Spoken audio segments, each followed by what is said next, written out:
ആലപ്പുഴ മാന്നാർ സ്വദേശി കലയുടെ കൊലപാതകത്തിൽ അറസ്റ്റിലായ 3 പ്രതികളുടെയും വൈദ്യപരിശോധന നടത്തും. ഇന്ന് തെളിവെടുപ്പ് ഉണ്ടായേക്കില്ല.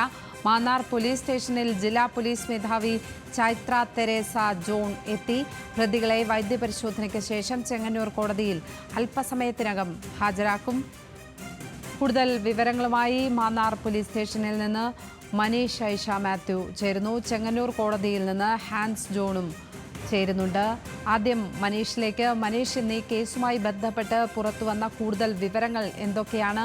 എഫ്ഐആറിൽ പരാമർശിച്ചിട്ടുള്ള കാര്യങ്ങൾ എന്തൊക്കെ?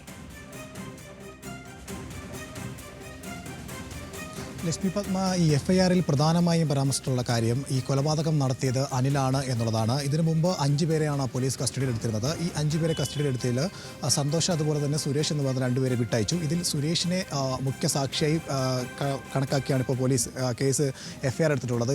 അതിലാണ് അന്വേഷണം പുരോഗമിക്കുന്നതും. ഇതിൽ സുരേഷിൻ്റെ മൊഴിയാണ് ഏറ്റവും സുപ്രധാനമായിട്ടുള്ളത്. സുരേഷ് പറയുന്നത് ഇങ്ങനെയാണ്: ഈ അനിൽകുമാർ കലയെ കൊലപ്പെടുത്തിയതിനു ശേഷം തന്നെ വിളിച്ചു വരുത്തുകയാണ് ചെയ്തത്. തന്നെ വിളിച്ചു വരുത്തിയപ്പോൾ ഈ മാരുതിക്കാരിൽ കലയുടെ മൃതദേഹം കണ്ടു. അപ്പോൾ തന്നോട് തനിക്കൊരു കയ്യബദ്ധം പറ്റിയതാണ്, ഈ മൃതദേഹം മറവ് ചെയ്യുന്നതിന് സഹായിക്കണമെന്ന് അപേക്ഷിച്ചു. പക്ഷേ തനിക്കതിന് സാധിക്കില്ല എന്നറിയിച്ചതിനെ തുടർന്ന് സുരേഷ് അവിടുന്ന് മടങ്ങുകയായിരുന്നു. പക്ഷേ അനിൽകുമാറിന് തന്നെയും കൊലപ്പെടുത്തുമെന്നുള്ള കാര്യം ഭീഷണിപ്പെടുത്തിയതിനാൽ ഈ വിവരം ആരോടും പുറത്തു പറഞ്ഞില്ല. പിന്നീട് ഈ അനിൽകുമാർ അവിടെ നിന്ന് ഈ മൃതദേഹവുമായി ആയിക്കര എന്ന് പറയുന്ന സ്ഥലത്തേക്ക് എത്തുന്നു. അവിടെയാണെന്ന് 2ാം പ്രതി ജിനു ആദ്യം മൃതദേഹം കാണുന്നത്. അതിനോടൊപ്പം ജിനുവിന് ശേഷം ബാക്കി 2 പ്രതികളും കൂടി എത്തിയിട്ടാണ് ഈ മൃതദേഹം മറവ് ചെയ്തത് എന്നുള്ളതാണ് പോലീസിന് നിലവിലുള്ള നിഗമനം. ഇതിൽ ഏറ്റവും സുപ്രധാനമായിട്ടുള്ള കാര്യം എന്ന് പറയുന്നത് അനിൽകുമാറിനെ ഇസ്രായേലിൽ നിന്ന് നാട്ടിലേക്ക് എത്തിക്കുക എന്നുള്ളതാണ്. ഇതിനുള്ള നടപടിക്രമങ്ങൾ ആരംഭിച്ചു കഴിഞ്ഞു. ഈ സ്വമേധിയ അനിൽകുമാർ നാട്ടിലേക്ക് എത്തിയില്ല എന്നുണ്ടെങ്കിൽ അതിന് അയാളെ നാട്ടിലേക്ക് എത്തിക്കുന്നതിന് വേണ്ടി ഇന്ത്യൻ എംബസി വഴി ഇസ്രായേൽ എംബസിയെ ബന്ധപ്പെടുകയും അവിടെ നിന്ന് നയതന്ത്ര ബന്ധങ്ങൾ ഉപയോഗിച്ച് ഇങ്ങോട്ടേക്ക് അനിൽകുമാറിനെ എത്തിക്കേണ്ട ഒരു സാഹചര്യമുണ്ട്. അനിൽകുമാറിനെ നാട്ടിലെത്തിക്കാനുള്ള ശ്രമങ്ങളെല്ലാം തന്നെ ആരംഭിച്ചു എന്നാണ് പോലീസ് വ്യക്തമാക്കുന്നത്. ഇതിൽ പ്രധാനമായും നയതന്ത്ര ബന്ധങ്ങൾ ഉപയോഗിച്ചുള്ള ശ്രമങ്ങളും അതിനോടൊപ്പം തന്നെ അനിൽകുമാറിൻ്റെ കുടുംബവുമായി ബന്ധപ്പെട്ട് അനിൽകുമാറിൻ്റെ അച്ഛനോടടക്കം ഈ അന്വേഷണവുമായി സഹകരിക്കണമെന്ന് അനിൽകുമാറിനെ അറിയിക്കാനും നാട്ടിലെത്താനും പോലീസ് അറിയിച്ചിട്ടുണ്ട്. ഇനിയും ഇതിനുള്ള നിർണായകമായിട്ടുള്ള അടുത്ത ഘട്ടം എന്ന് പറയുന്നത് ഈ ഇപ്പോൾ കസ്റ്റഡിയിലുള്ള 3 പ്രതികളെ കൊണ്ട് വൈദ്യപരിശോധന നടത്തുക എന്നുള്ളതാണ്.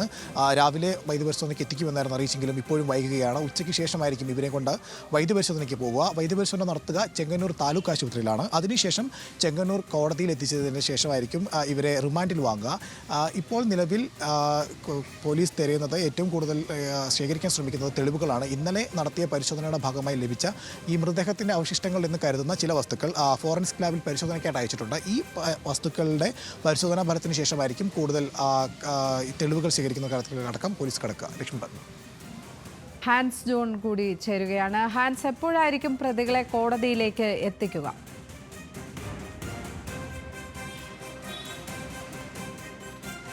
ലക്ഷ്മി, നമ്മൾക്ക് ലഭിക്കുന്ന വിവരങ്ങളനുസരിച്ച് ഏതാനും അല്പസമയത്തിനുള്ളിൽ തന്നെ പ്രതികളെ ചെങ്ങന്നൂർ 1ാം ക്ലാസ് മജിസ്ട്രേറ്റ് കോടതിയിൽ എത്തിച്ചേർക്കുന്നതാണ്.